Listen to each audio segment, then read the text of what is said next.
नमस्कार जी सभी साथियों को। जनता सरकार मोर्चा आपको जो आवेदन की प्रक्रिया है, जो बैंक फ्रॉड कर रहे हैं, उसके बारे में लगातार अवगत करा रहा है और देशवासी जाग भी रहे हैं। हर जगह इस बैंकिंग फ्रॉड को लेके जो रिकवरी वाले हैं उनको भगाया जा रहा है। बैंक वालों से जो जनता सरकार मोर्चा के साथी हैं, समझ लिए हुए साथी सवाल पूछ रहे हैं तो उन लोगों के पास सवाल के जवाब नहीं है। तो उसी सिलसिले में भाई ये आवेदन की प्रक्रिया क्या है, कैसे होती है, क्या क्या इसमें स्टेप होते हैं, तो इसी को समझने के लिए आज की ये वीडियो है। आज हमारे साथ वीर सिंह भाई हैं करनाल से। नमस्ते सभी साथियों को। तो वीर सिंह भाई आपको बताएंगे कि भाई ये आवेदन की प्रक्रिया क्या है और कैसे इसको एक एक स्टेप वाइज आप इस पर बात करेंगे वीर सिंह भाई कि इसको एक एक स्टेप वाइज कैसे लोग आसानी से कैसे समझ सकते हैं, बताइए। इसमें स्टेप कैसे किए जाएं और किस तरीके से आवेदन लगाया जाए, उससे पहले हमें कुछ चीज़ों को जानना होगा। ठीक है। जो चीज़ें हैं, इस पृथ्वी पर कोई भी चीज़ है वो बिना सिद्धांत के नहीं है। ठीक है। और जब सिद्धांत होता है तो उसका एक बहुत ही सोच समझ करके वो जो चीज़ें तैयार की जाती हैं या प्राकृतिक रूप से हैं, उसको समझना बहुत ज़रूरी है। और जो अपने रुपए की जो लड़ाई है, जो सुभाष चंद्र बोस जी ने शुरू किया था और तमाम देश दुनिया के लोगों ने उसको फाइट किया, वो क्या है और किस तरीके से है। अगर हम बात करें अपने भारतीय रुपए की तो उसको जानना बहुत ज़रूरी है। तो उसको जानने के लिए हम यहाँ पर अपने पास ये सिक्के और नोट रखे हुए हैं अपने पास। तो इसके माध्यम से हम थोड़ा जानने का प्रयास करेंगे कि रुपया है क्या। ठीक है। सबसे पहले जब हमें ये मालूम होगा कि रुपया क्या है, उससे आगे की लड़ाई फिर हम लड़ने में आसानी हो जाएगी और जो अपने साथी देख रहे हैं उनको भी क्लैरिटी होती जाएगी कि हम जो लड़ाई लड़ रहे हैं, जो मोर्चा लड़ रहा है, जो समाज के लोगों को समझ में आया है, जो अपनी अपनी लड़ाई लड़ रहे हैं, वो क्यों लड़ना जरूरी है और किस तरीके से लड़ना है, पहले उसके बेसिक को जानना जरूरी है ना। हाँ। तो यहाँ पर हम बात करते हैं जो रुपए वाली जो बात है। आप यहाँ पे देख पा रहे हैं, ये मेरे पास एक सिक्का है जो लोहे का है और इस पे लिखा हुआ है 1 रुपया, है ना। ये देखिए 1 रुपया लिखा हुआ ना। हाँ, 1 रुपया। ठीक है, आप देख सकते हैं अपने अपने सिक्कों पर, उसमें भी लिखा हुआ है। और यहाँ पर मेरे पास है एक 1918 का सिक्का जिसपे 1 रुपी इंडिया लिखा हुआ है, इसके ऊपर भी 1 रुपया लिखा हुआ है। और यहाँ पे एक नोट है अपने पास 1 रुपए का, तो इसके ऊपर लिखा हुआ है भारत सरकार 1 रुपया, है ना। तो इसी तरीके से ये 100 का नोट है। इसको अगर हम जानने का इसके बारे में बात करें तो इसमें लिखा हुआ है भारतीय रिजर्व बैंक 100 रुपए। ठीक है। और इसके ऊपर जो ये नोट है, इसके ऊपर नहीं लिखा हुआ कि मैं धारक को 1 रुपया अदा करने का वचन देता हूं या इस तरीके का, जबकि आरबीआई के नोट पे ये लिखा हुआ है मैं धारक को 100 रुपए अदा करने का वचन देता हूं। यही अंग्रेजी में भी है। ये जो प्रोमिसरी है, इसको बदला गया है, वो किस तरीके से और कब बदला गया है उसके ऊपर भी चर्चा करेंगे। पहले हम ये जान लें कि रुपया क्या है। अब हमारे पास ये 4 नोट और सिक्के हैं। एक 100 का नोट है और एक 1 का नोट है और एक के ये 2 सिक्के हैं। एक चांदी का है जिसमें लगभग 94% के आसपास चांदी है और एक ये लोहे का है। अगर हम इसको आज बैंक में जमा करवाने जाएं तो इसको 103 रुपए में जमा करेगा बैंक। ठीक है। बैंक इसको भी रुपया मान रहा है, बैंक इसको भी रुपया मान रहा है और ये कागज वाले नोट को भी रुपया मान रहा है और इस 100 के नोट को भी रुपया मान रहा है ना। तो इसको 103 रुपए में जमा करेगा। जैसे ही आप बैंक के पास जाएंगे तो वो 3 रुपए में जमा करेगा। तो उसको तुरंत ही आप ये पूछ लीजिए, जो वहाँ पे जमा करता है उसे पूछ लीजिए कि अगर हम कल को जब विड्रॉ कराने आएंगे तो आप हमें कौन से रुपए दोगे, ये दोगे लोहे वाला या ये कागज वाला दोगे या ये नीले वाला कागज दोगे या ये चांदी का दोगे, है ना। वो ये कहेगा कि नहीं ये तो जमा हो जाएंगे इस टाइप के, या आपको ये नीले वाले नोट ये मिलेंगे। आमतौर पे वो नीले वाले नोट देते हैं, चाहे वो जो भारतीय रिजर्व बैंक के द्वारा छापे गए हैं वो वाले नोट देते हैं। ठीक है। और मतलब यहाँ पर एक चीज स्पष्ट हो रही है कि जब बैंक के पास आप जमा करने जाते हो तो वो किसी और तरीके से डील करता है, जब आप लेने जाते हो तो किसी और तरीके से, यानी कि वो आपको जो रुपया दे रहा है वो वापसी में ये दे रहा है। अगर उससे बात करें कि भैया तुम ये सारे रख लो 103 रुपए, तो इसके 103 रुपए के बदले हमें ये चांदी वाला दे दो, तो बोलता है नहीं ये नहीं मिलेगा। मतलब क्या है, मतलब ये यहाँ पर ये है, अगर हम इसकी धातु का मूल्य लगाएं तो लगभग मेरे ख्याल 1800-2000 रुपए 10 ग्राम की चांदी है इस वक्त, है ना। वो जो 1800-2000 रुपए की चांदी है वो बैंक नोट के बराबर है। ठीक है। इसको समझना जरूरी है कि बैंक नोट और रुपए में क्या अंतर है।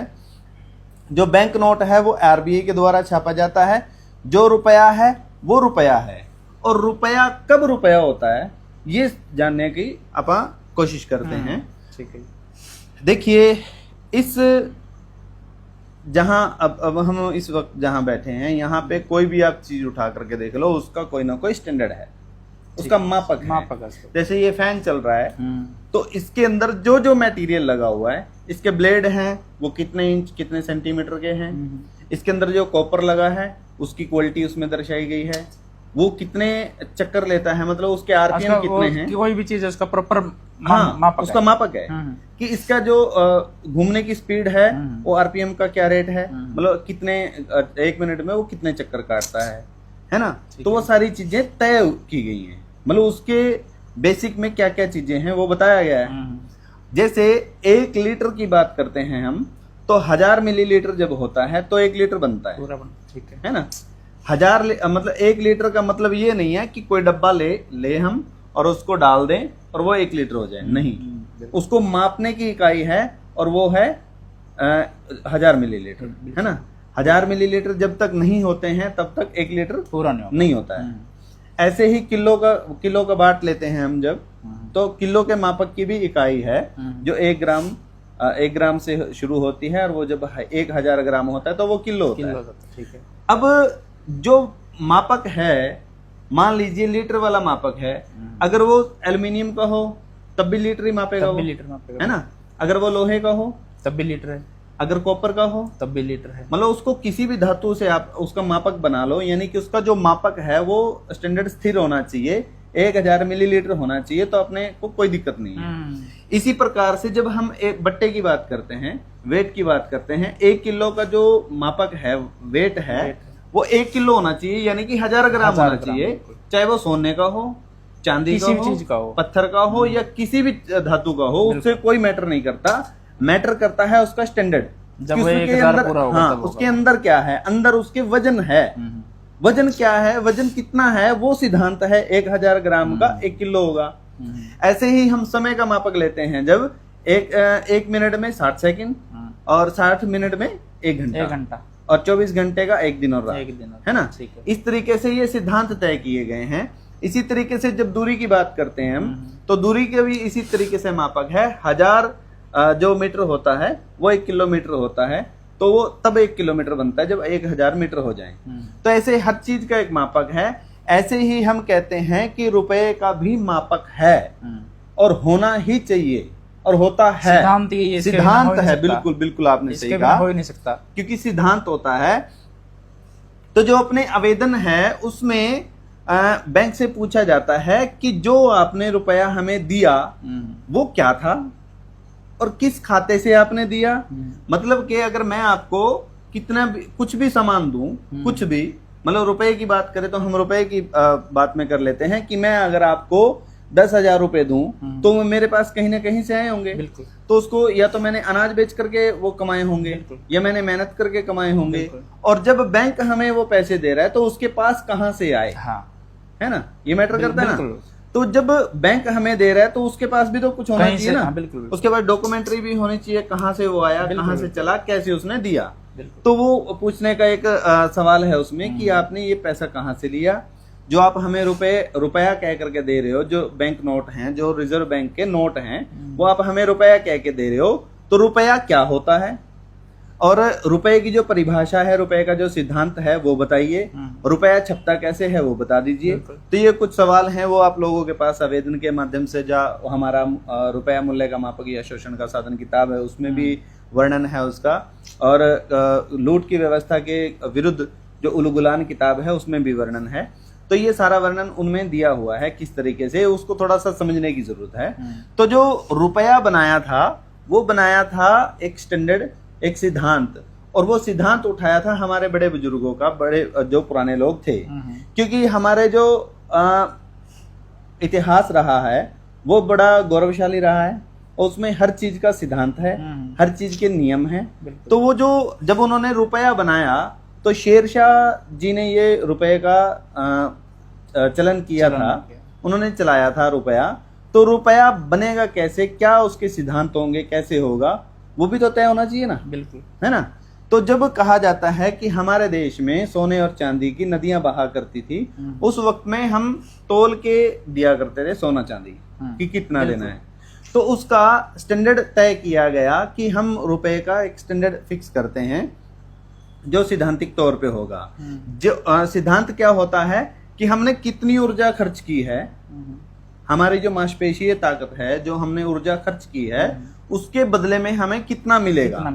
जो सूर्य का प्रकाश है, जो सूर्य हमें जो ताकत देता है, उसके हिसाब से वो कैलकुलेशन किया करके बनाया गया था कि कौन व्यक्ति कितना मेहनत करता है या कितना वो अपना एनर्जी खर्च कर रहा है, उस हिसाब से वो रुपए का चलन चलाया गया था, जो कि सोने के उसमें एवज में था। ठीक है। तो जब शेरशाह ने उस रुपए की स्थापना की, जो रुपया बनाया, उसका जो स्टैंडर्ड था वो था 1 तोला। 1 तोला सोने की मोहर बराबर 10 रुपए। 10 रुपए जी, ठीक है। 1 तोला सोना बराबर 10 रुपए एक मोहर हो जाया करती थी। और जो मोहर थी उसका भी स्टैंडर्ड था। जो मापक है मोहर का वो है 11.664 ग्राम, मतलब 1 तोला। 1 तोला है ना, उसका मापक है। और जो अभी चल रहा है वो 10 ग्राम की बना दी उन्होंने। नहीं, वो चल नहीं रहा, वो 10 ग्राम ही है। अच्छा। वो 1 तोला नहीं है। वो मतलब हम हाँ, मान लेते हैं, वो मान लेते हैं, अज्ञानता के कारण, नॉलेज ना होने के कारण हम लोग मानने लगे हैं कि सुनार ने 10 ग्राम जो दिया है वो 1 तोला है। हम मान लेते हैं कि लगभग 1 तोला है। तो वो उसमें मेंशन कभी भी नहीं होता 1 तोला। हाँ, उसमें लिखा जाता है हाँ 10 ग्राम बराबर इतना, है ना। वो जितना भी उन्होंने ये बैंक नोट के हिसाब से रखा हुआ है। ठीक है। तो वो जब रुपया बनाया तो 10 रुपए बराबर 1 मोहर, 1 मोहर बराबर 11.664 ग्राम प्योर गोल्ड, 24 कैरेट का गोल्ड। हाँ, 24 कैरेट का जो गोल्ड है वो फिर यहाँ पर जो मुगल आए उनकी लूट, और जो पुर्तगाली आए उनकी लूट, समुद्री लुटेरों ने लूटा, ना जाने किन लोगों ने लूटा। फिर आकर के जो राज स्थापित किया, ये कह लो कि जो लूट का तंत्र शुरू किया ईस्ट इंडिया कंपनी ने, उसने लूटा 1857 से लेकर के 1757 से लेकर के 1857 तक उन्होंने जिस तरीके से लूटा, बड़े प्यार भरे अंदाज से लूटा। क्योंकि ये अपना तो नियम रहा है अतिथि देवो भव। तो वो हमारे अतिथि, हमारे मेहमान बन करके हमारे देश में आए और हमें हमारे प्यार की वजह से हमें लूट करके ले गए, क्योंकि हम तो अतिथि देवो भव वाले लोग हैं। तो उन्होंने हमारे साथ ऐसे ठगी किया। तो वो ठगी करते करते जब उन्होंने यहाँ पर 1857 की जो क्रांति हुई, जो विद्रोह हुआ, उसके बाद उन्होंने यहाँ पे आईपीसी, सीपीसी और सारे जितने भी जुडिशरी का और जो कानून इन्होंने लागू किए वो बनाए। 34,735 कानून भारत को लूटने के लिए, भारत को बर्बाद करने के लिए बनाए गए। तो वो बनाने के बाद जब उन्होंने लागू किया तो चलते चलते उन्होंने देखा कि अब भारत के लोगों को कैसे लूटा जा सकता है। तो ये मान लो कि उन्होंने एक ही रात में, एक ही कानून में, या एक रात में ये कह लो, जब पेपर करेंसी एक्ट बनाया इन्होंने 1882, उसमें पूरा वर्णन है, इन्हीं की भाषा है, इन्हीं का कानून है, इन्हीं के लिखे हुए का सारा सिस्टम है। इनके किनकी, जिनकी बात हम करते हैं ईस्ट इंडिया कंपनी की, जो इन्होंने ये जो कानून वगैरह ये सब चीजें बनाई, उन चीजों की बात कर रहे हैं। तो उन्होंने किन्होंने बनाया, वो इंग्लैंड के लोग थे, इजराइल के लोग थे, वो सब आप जानते हो। खैर वो लंबी चर्चा है, उस पर भी कभी चर्चा करेंगे। तो उन्होंने 1882 में पेपर करेंसी एक्ट बनाया कि जो सोना है उसको रिजर्व रखा जाएगा ताकि कोई लूटपाट ना करे, उसके बदले में आपको रसीद दे दी जाएगी। ये रसीद का जो चलन चला 1882 पेपर करेंसी एक्ट के तहत चला। तो उन्होंने इस तरीके से बनाया। उसी एक कानून से इन्होंने लूटा, जो इन्होंने कहा कि जो टकसाल हैं वो सारे के सारे बंद होंगे और अब जो रुपया छापेगा वो ईस्ट इंडिया कंपनी छापेगी। ठीक है। जो सिक्का जारी करेगी, जो 11.664 ग्राम का प्योर गोल्ड का सिक्का है वो ईस्ट इंडिया कंपनी छापेगी। जैसे ही उन्होंने कानून के तहत हमें लूट करके ये कानून बनाया, तो कानून बनाने के बाबत उन्होंने क्या किया, जो 11.664 ग्राम यानी कि 1 तोले की जो मोहर थी वो 15 रुपए की कर दी। अच्छा, वहीं से स्टार्ट कर दिया उन्होंने। जी। ये 1882 का जो पेपर करेंसी एक्ट बनाया है, तब उन्होंने मतलब ये कह लो कि 1/3 यानी कि 33% की लूट एक ही कानून में कर दी। ठीक है। वो कैसे, इसको हम थोड़ा सा समझेंगे। मान लीजिए कि आज मेरे पास चांदी के 300 सिक्के हैं और आज उस चांदी के सिक्कों 300 सिक्कों में जब मैं सोने की मोहर लेने जाऊंगा तो कितनी आएंगी?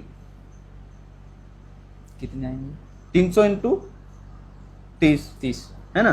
तो मतलब के लगभग ये 30 मोहर आएंगी।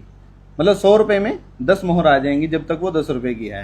तो वो जो चांदी का 1 रुपए का सिक्का बनाया था, जो सिक्का था, उसके बदले वो मतलब 100 जो मोहर है हमारी, हाँ, वो 300 के बदले हमारे पास 30 आ जाएंगी। और जैसे ही कानून बना दिया कि पेपर करेंसी एक्ट बनाया इन्होंने और बोल दिया कि अब जो मोहर है वो 15 रुपए की है, फिर 300 सिक्कों में कितनी मोहर आएगी सोने की? वो उसके जो जितना वो बढ़ाया उन्होंने वो उसकी उतनी कम, तो लगभग वो बनता है 20 मोहर, यानी कि 10 मोहर की 10 वो खा गए। हाँ, 10 मोहर वो लूट करके खा गए। उस तरीके से उन्होंने लूटा। तो वो चलते जैसे वो चला पेपर करेंसी एक्ट 1882 का जो सिलसिला उन्होंने चलाया, उस तरीके से ईस्ट इंडिया कंपनी ने हमारी 33% लगभग लूट लिया। लूटने के बाद फिर जब वो कॉइनेज एक्ट आया, कॉइनेज एक्ट में भी जो पूरा दर्शाया गया है, जो 1882 का पेपर करेंसी एक्ट है, वो अपना आईपीसी की जो धारा है 489 और उसकी आगे उप धाराएं हैं, तो उनमें सारा वर्णन किया हुआ है कि रुपया कैसे छपता है, किस तरीके से छपता है और नकली रुपया कैसे होता है, असली कैसे होता है। अब जब हम बात करते हैं कि ये नोट असली है कि नकली है, इसको नकली और असली तय करने का ये तार थोड़ी ना सिद्ध करेगा। जिसमें ये ब्लू कलर का तार है, ये सिद्ध नहीं करेगा ना कि ये नकली है या असली है। वो नोट किस तरीके से बनाया जाता है, हाँ, उसका सिद्धांत तय करेगा कि उसके एवज में कितने नोट रखे हुए हैं, कितना सोना रखा है, कितने नोट हैं उसके एवज में। तो वो जब 1882 का पेपर करेंसी एक्ट बनाया गया तो वो उसमें लगभग 33% की लूट हो गई। फिर उन्होंने आगे बढ़े वो 1906 में कॉइनेज एक्ट बनाया, फिर 1835 में आरबीआई एक्ट आया, है ना। आरबीआई की आप देखोगे तो ये कहाँ से आया, ये इंग्लैंड से आया। इंग्लैंड की ही एक शाखा है, ठीक है। और ये शाखा है, ये कैसे सिद्ध होता है, यहाँ से सिद्ध होता है। ये 1 रुपए पे लिखा हुआ भारत सरकार, इस पे लिखा हुआ है आरबीआई, है ना, रिजर्व बैंक ऑफ इंडिया। यानी कि अगर आप यहाँ पे ये देखोगे रिजर्व बैंक ऑफ इंडिया की जो बात है, आप किसी और जैसे नेपाल का है या किसी और देश का है, वहां पे भी रिजर्व बैंक ऑफ वही लिखा जाता है, नेपाल या उसी देश का वो लिखा जाता है। तो ये मतलब शाखाएं हैं इंग्लैंड की जो अलग अलग देशों में अलग अलग तरीके से काम कर रही हैं। तो जो 1882 का अपना पेपर करेंसी एक्ट आया, उसके बाद फिर उन्होंने एक 33% की लूट हमारी कर ली। फिर इसको आगे बढ़ाते गए, यानी कि जो नोट बनाया, पहले तो सोने चांदी के सिक्के चलते थे और फिर उन्होंने नोट बना दिया कि सोना हमारे पास रख दो और ये उसकी रसीद ले लो, ये नोट ले लो। ये नोट कैसे हमारे पास है, इसको थोड़ा सा इसको और एक्सप्लेन करते हैं कि आसानी से समझ में आ जाए। जैसे मान लीजिए किसी के पास जमीन है, 1 एकड़ है या 1 प्लॉट है या कितना भी है, उसके जो कागज होते हैं वो नोट्स होते हैं उसके, है ना। हाँ, वो रसीद लगा लो, नोट्स लगा लो कि उसके नोट ही तो बने होते हैं ना, नोट बने, ठीक है। उसको हम मतलब नाम दे करके हम थोड़ा सा क्लियर करने का प्रयास कर रहे हैं। ऐसे ही ये रुपए का नोट है और इसके ऊपर वचन खंड भी लिखा हुआ है। और इससे पहले जो नोट हुआ करता था उसके ऊपर लिखा होता था इंग्लिश में कि मैं धारक के मांगे जाने पर इतने रुपए अदा करने का वचन देता हूँ, है ना। और इस पे लिखा हुआ है मैं धारक को 10 रुपए देने का वचन देता हूँ। वो मांगे जाने पर था, वहां पर वो शब्द काट दिया, वो लाइन काट दी, वो लाइन चेंज कर दी। हाँ, लाइन चेंज कर दी उसमें। वो इंग्लिश वाला जो एफिडेविट था वो चेंज कर दिया। और एफिडेविट चेंज करना कितना जुर्म है ये वकील भाई लोग जानते हैं। हाँ। वो सब चीजें उनको मालूम है, कोई दिक्कत नहीं उसमें। तो ये जो रुपया इन्होंने नोट बनाया तो ये उसकी रसीद बनाई, जैसे हमारे घर के प्लॉट की वो कागज होते हैं, कागज रसीद है वो। हाँ, हमारे मोटरसाइकिल की जो आरसी है वो कार नहीं है, हाँ, वो मोटरसाइकिल नहीं है, लेकिन उसकी रसीद है कि उसका प्रमाण है कि इस नंबर की, इस मतलब इस नंबर की और इस व्यक्ति की ये बाइक है या कार है। इसी तरीके से हमारी जमीन के कागज हैं, वो बताता है कि इतना प्लॉट इस दिशा में, इस गली में, यहाँ नुक्कड़ पर ये प्लॉट उसके नाम से है ना, उसकी रसीद है। हाँ, अगर मान लो मैं ये बात करूं कि आप मेरे से जमीन ले लो, खरीदो या प्लॉट खरीदो, मान लीजिए प्लॉट आपने खरीदा, तो मैं क्या कागज दे दूं आपको, चल जाएगा काम? नहीं, मैं तो जमीन आएगी, वो कागज तो सिर्फ कागज आएगा हाथ में। कागज जो है वो कागज है, हाँ, जो असल है असली चीज वो जमीन है। बिल्कुल। तो ऐसे ही ये जो नोट लेकर के हम घूम रहे हैं, मान रहे हैं कि ये रुपया है, ये रुपया नहीं है, ये उसकी रसीद है। क्लियर है? बिल्कुल। तो ये रसीद वाला जो सिलसिला है ये चला कैसे, मान लेते हैं हम 1 मिनट के लिए। और ये जो पुराने लोग इतिहासकार हैं, जो मानते हैं, जिनको मालूम है पुराने समय में टकसाल पे वो सिक्के छपा करते थे। टकसाल पे जब सिक्के छपा करते थे तो जो एक सुनार था उस वक्त का, मान लीजिए, तो उसने ये बोला कि ये रसीद ले लो और ये तुम्हारा सोना मेरे पास रखा हुआ है। तो जब उन्होंने देखा कि ये रसीद चलन में है, आपको दिया वो रसीद, तो आपने जाकर के टकसाल को दिया कि हाँ इतना सोना रखा है, वो सोना आपने ले लिया। फिर ऐसे ये सिलसिला चलना शुरू हो गया। फिर सिलसिला चलते चलते उनको ये भरोसा हो गया कि ये पर्ची के बदले, इस नोट के बदले हमें हमारा सोना मिल रहा है, तो क्यों ना ये मतलब मैंने जैसे आपको दिया, वो पर्ची दिया, तो आपने सोना विड्रॉ करवाने की बजाय ये सोचा चलो मैं किसी और को ये नोट ही दे देता हूँ तो वो निकलवा लेगा। तो उसने भी सोचा कि कोई और निकलवा लेगा, उसने भी मतलब वो आगे चलाएगा। वो इस तरीके से ये प्रचलन में आया। तो जब हम इस नोट की बात करते हैं, उसकी जो चर्चा करते हैं, तो ये नोट इस तरीके से है जिस तरीके से हमारे घर की रजिस्ट्री है, कागज है। हाँ, कागज है।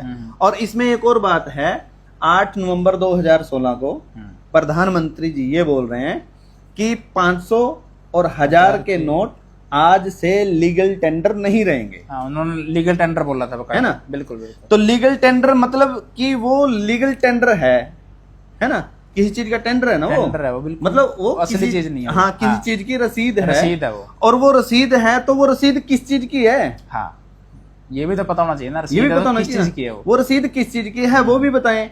तो प्रधानमंत्री जी जो बोल रहे हैं कि ये लीगल टेंडर नहीं रहेगा, तो उसके बदले में दूसरे नोट जारी किए गए, तो इसका मतलब वो भी लीगल टेंडर है।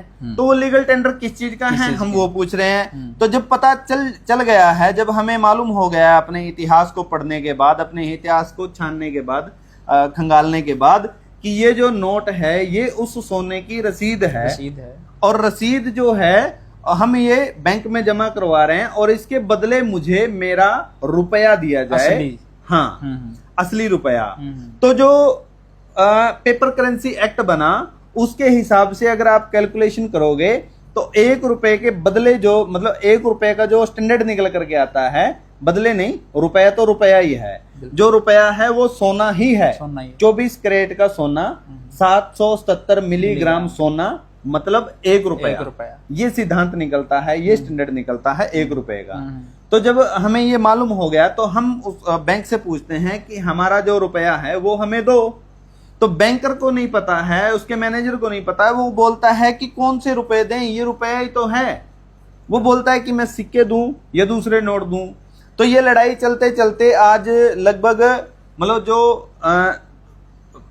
लोगों को पता चलना शुरू हुआ है, जब से जनता सरकार मोर्चा ने बताना शुरू किया है तो बहुत सारे लोगों को पता चल गया है, तो बैंक के जो अधिकारी हैं उनको भी पता चल गया है, वो मानते भी हैं। जब मतलब आप किसी बैंक वाले से बात करोगे पर्सनल तौर पे तो उसको भी समझ में आता है कि हाँ, अगर रुपया छपा है तो उसका कोई सिद्धांत होगा, और सिद्धांत है तो वो क्या है।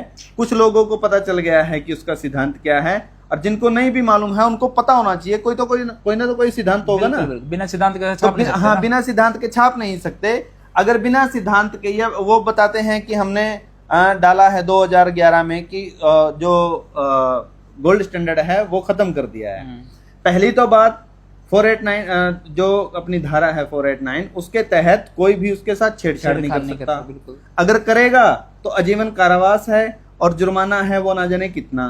और जो उसके साथ छेड़छाड़ करने वाला व्यक्ति है वो सिस्टम में बैठा हुआ है।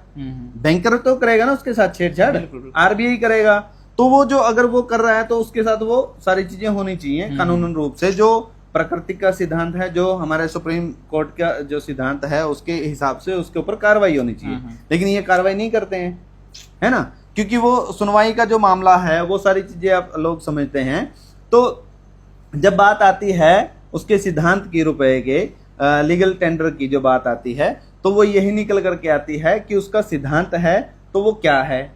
और बैंक के पास जब हम आवेदन भेजते हैं उसमें जो सवाल हैं वो मैंने आपको बता दिए, और जब आप उसको पढ़ोगे देखोगे तो वो बता दिया जाएगा।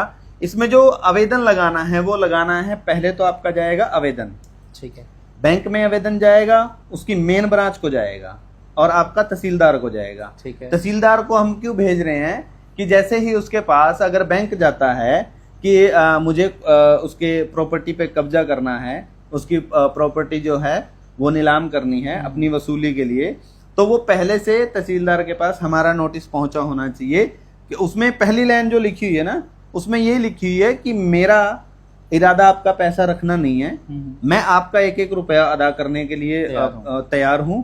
लेकिन जैसे आपने मेरी वेरिफिकेशन किया था, जब आपने मुझे लोन दिया था या किसी को भी लोन देते हैं, आप वेरिफिकेशन करते हैं कि वो नौकरी पे है या नहीं है, उसकी हैसियत है या नहीं है, वो लोन भर पाएगा या नहीं भर पाएगा। अगर हम होम लोन ले रहे हैं तो वो सारा चेक करते हैं। मान लीजिए ऐसा तो नहीं करते हैं ना वो कि मान लीजिए कि अगर मार्केट वैल्यू अगर उसकी 10 लाख रुपए की है तो वो 50 लाख दे दें, ऐसा तो कभी नहीं करते। तो क्योंकि वो देखते हैं कि इसके पास इतना मटेरियल है जितना हम लोन दे रहे हैं, बल्कि उससे लगभग आधा ही देते हैं। जैसे 10 लाख रुपए का है तो 5 लाख देंगे, है ना। तो वो चेक करते हैं कि उसके पास मटेरियल है उतना या नहीं है।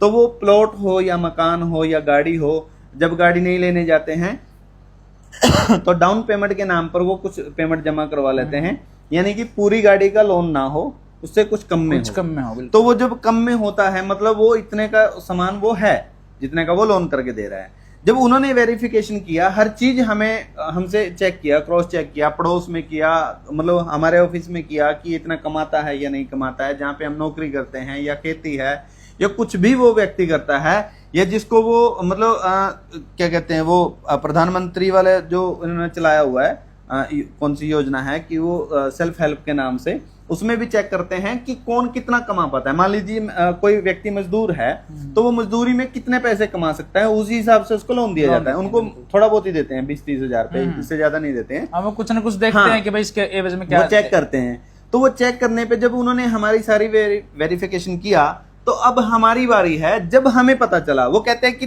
जब तुमने लोन लिया तब तुम्हें दिखाई नहीं दिया।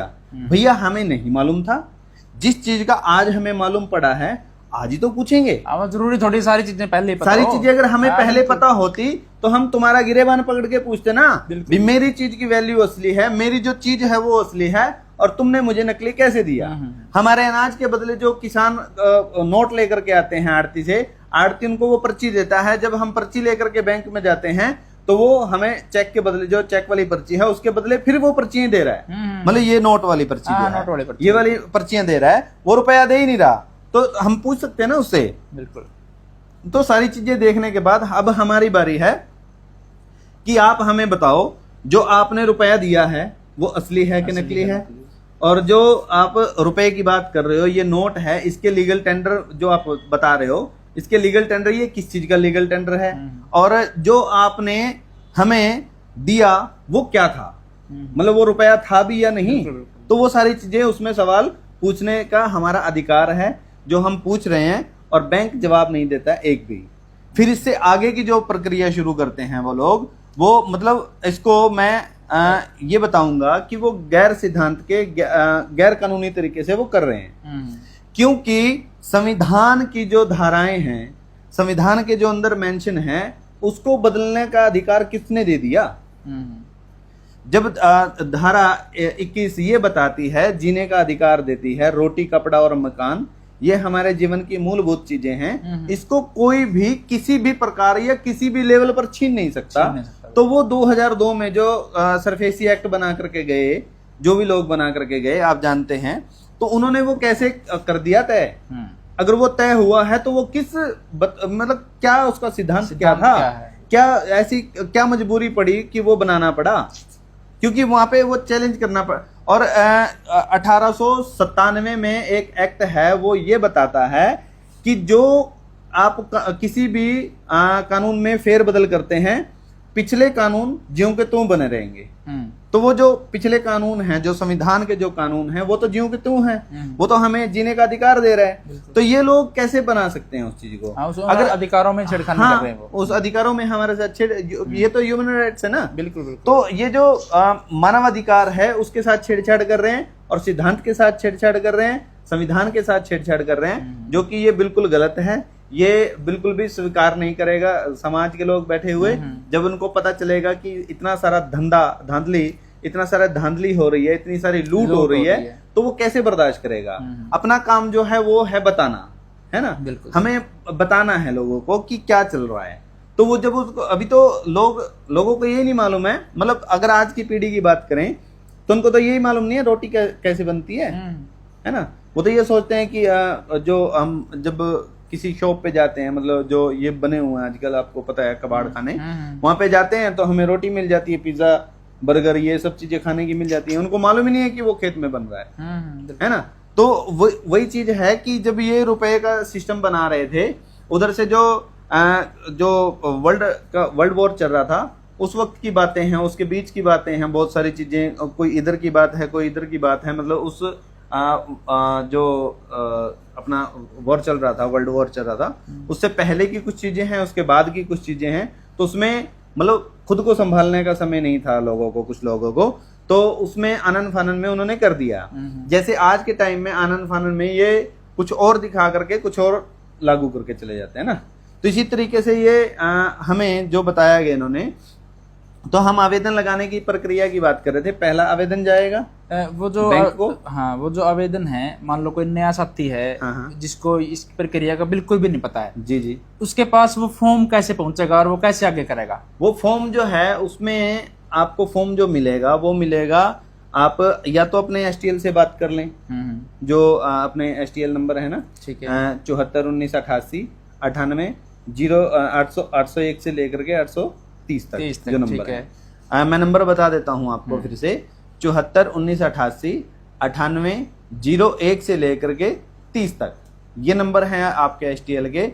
जो भी आपके एरिया का, जो आपके राज्य का, जो आपके जिला का STL है, आप उनको मैसेज कर सकते हो। दूसरा है 7696, बता देता हूं मैं, इसमें नंबर मेरे दिमाग से स्लिप हो गया,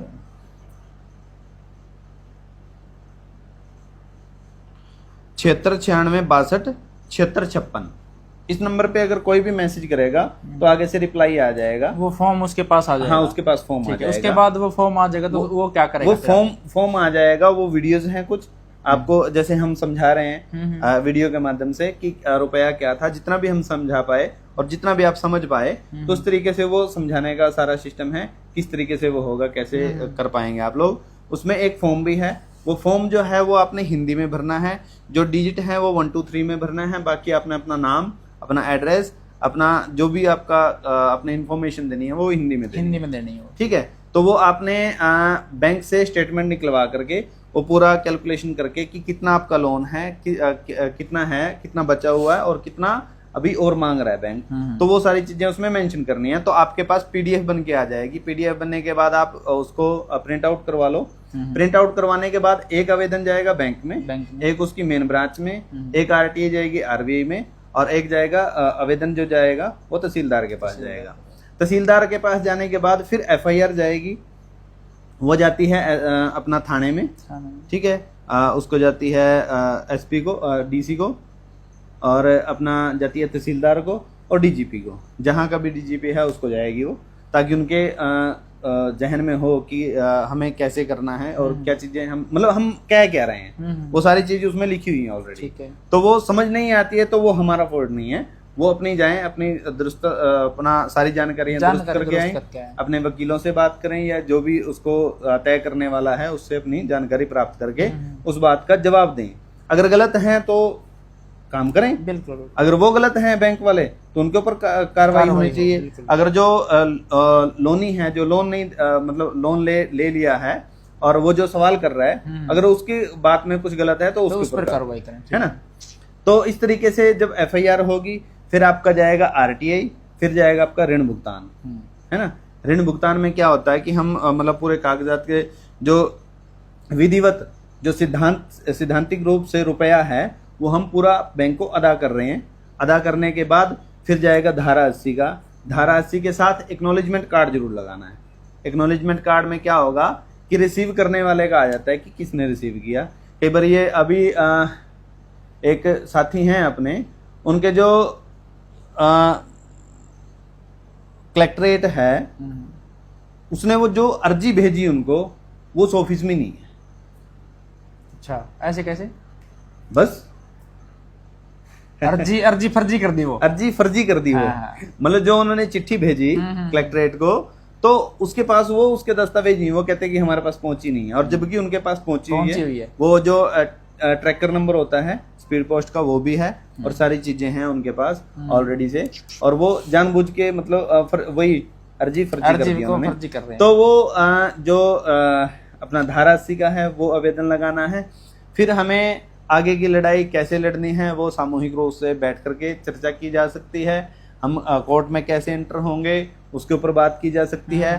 पहले तो पहला स्टेप किया जाएगा ना, बिल्कुल, फिर आगे के स्टेप किए जाएंगे। और इसके लिए जनता सरकार मोर्चा की जो ट्रेनिंग होती है उसमें आना जरूरी है, क्योंकि आपको सिर्फ रुपए वाली ही बात नहीं सारी चीज का पता हो, क्योंकि बहुत सारी व्यवस्थाओं के बीच में ये कागजी नोट जिसको हम रुपया कह रहे हैं वो है बेशक, लेकिन और भी बहुत सारी चीजें हैं।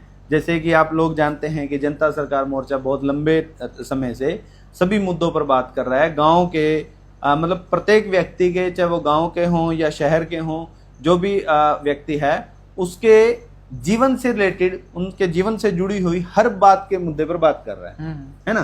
तो इस तरीके से हमें जानना होगा, समझना होगा, तभी लड़ाई लड़ सकते हैं। ये जो युद्ध है ये ज्ञान युद्ध है। ये सूचना अगर आपके पास है, आपको मालूम है कि क्या करना है क्या नहीं करना है, तो बात बन जाएगी। अगर आप अनजान हैं, आपको इन्फॉर्मेशन नहीं है, तो आपके साथ कोई भी आकर के बदसलूकी भी करेगा और आपके साथ मतलब किसी भी तरीके से वो आपके साथ शोषण कर सकता है। असल में जो हो रहा है वो पूरे समाज के साथ शोषण हो रहा है, चाहे वो किसी भी तरीके से हो।